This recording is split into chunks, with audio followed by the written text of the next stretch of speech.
Picture a student who, after getting a few bad grades, believes he is just bad at school. He believes everything he has done so far has been a complete failure, so there's no real point in trying again. Past mistakes are not seen as lessons, but as constant reminders of how they are not good enough. Because of this belief, the student never tries again. He doesn't try to make any improvements. He won't sign up for extra classes or seek help. He just waits for a magical solution to appear and fix his problems. And when that doesn't come, he sinks further into his pit of self-loathing. This attitude is familiar. You promise to start learning a new language or open a YouTube channel, but remember past broken promises to yourself and never move forward. This endless loop erodes your confidence. Governments, artists, athletes, doctors, and inventors can all fall into this trap of obsessing over past failures. This is the bottomless pit of Fracasomania. What is Fracasomania? Fracasomania is the tortured artist's vice. Vincent van Gogh, one of the greatest painters in the world, famously suffered for his art and was consumed by a relentless pursuit of perfection that ultimately led to his downfall. Despite producing over 2,000 artworks, he sold only one during his lifetime and traded a few others in exchange for food and supplies. Van Gogh's obsession with his perceived failures and lack of public recognition drove him into deeper isolation and despair, worsening his mental health issues and leading to suicide at the age of 37. Fracasomania is the unhealthy obsession with failure, where individuals become fixated on their shortcomings and perceived inadequacies, so much so that they are unwilling to make the changes required to come out of their situation. And entire countries can fall into this trap too. In the 1980s, Latin America's economy struggled, with its combined per capita GDP falling by 8%. Only Colombia and Chile saw some slight improvements, but it was hardly a sign of radical change. The early 1990s brought renewed hope. Most countries experienced economic growth, even during the US recession. Political landscapes shifted as well, with voters in many nations ousting incumbent parties, showing a growing commitment to democracy. But even as things were going well, there was a constant underlying fear. The fear that these good times are fleeting, that they won't last long, because corruption remains rampant. In the 1990s, presidents like Fernando Collor de Mello in Brazil and Carlos Andrés Pérez in Venezuela were impeached, while Colombia's Ernesto Samper faced drug money laundering allegations. So when reformers stepped up to make a change, they were met with skepticism because there was a constant mistrust of people with authority. This mistrust isn't confined to Latin American countries, though this case was economist Albert Hirschman's inspiration to coin the term fracasomania. The truth is no place, and no person is safe from it. And the problem with obsessing over past failures is, you see nothing else. Jerry Saltz, a well-known art critic, was once an artist himself. He spent his 20s and 30s obsessively creating art and showcasing them in galleries around New York. When he felt frustrated that he wasn't getting the recognition he deserved, he opened up his own gallery and called it NAME, but he never found the success he was looking for. In time, he started to view his own work with disgust. He writes, "I erupted with fear, self-loathing, dark thoughts about how bad my work was, how pointless, unoriginal, ridiculous. You don't know how to draw," I told myself. "You never went to school. Your work has nothing to do with anything. You're not a real artist. Your art is irrelevant. No one cares about you. You're a fake." This pain made him quit art entirely. And though he is one of America's most successful art critics, he misses making art and painfully remembers how happy he was when he was doing it.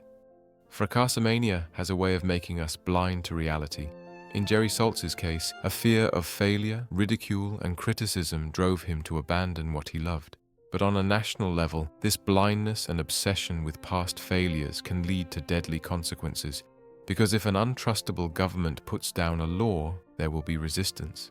Case in point, Malawi's mistrust in its government led them to protest when the authorities called for lockdowns during the 2020 pandemic. According to the protesters, the government hadn't acted in their best interest before, so there was no reason to believe them when they said the pandemic might be deadly. In America, this mistrust has manifested as doubts in the election process, resistance to government initiatives like digital ID projects, and, of course, opposition to lockdown measures. When citizens do not trust their government, they are much less likely to believe that government policies and initiatives are truly in the public interest. So even the purest of intentions are seen as corrupt or malicious, leaving citizens in a frozen state forever. Exit, voice, loyalty.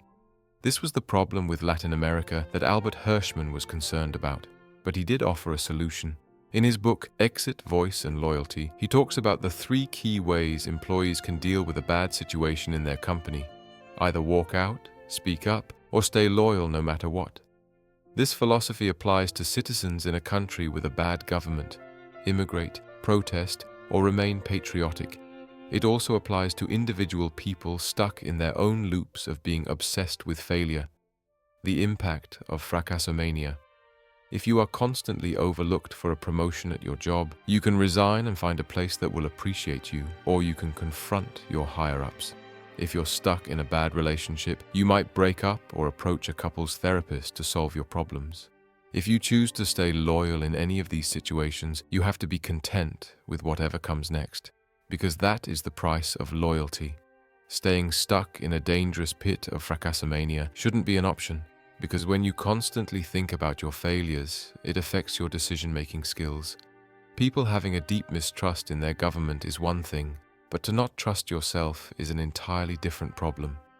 Former NFL athlete Philip Adams suffered a severe ankle injury and multiple concussions during his career, which eventually led to a forced retirement. His inability to let go of a past failure and move into a new life after sports weighed heavily on him, and these feelings compounded over time. Until one day, on April 7, 2021, when he went to the home of his doctor and shot him, his wife, their grandchildren, and 2 HVAC technicians. And after that, he shot himself.